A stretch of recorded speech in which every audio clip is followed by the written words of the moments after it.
কিন্তু খলিলুল্লাহ এমন বন্ধু, যেই বন্ধু আল্লাহকে খুশি করার জন্য কাজ করে।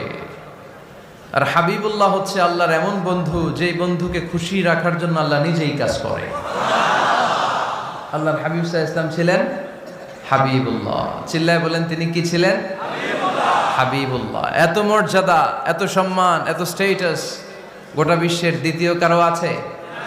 আল্লাহর হাবিব সাল্লাল্লাহু আলাইহি ওয়াসাল্লামের নুরানি চেহারার মতো চেহারা পৃথিবীর অন্য কারো আছে?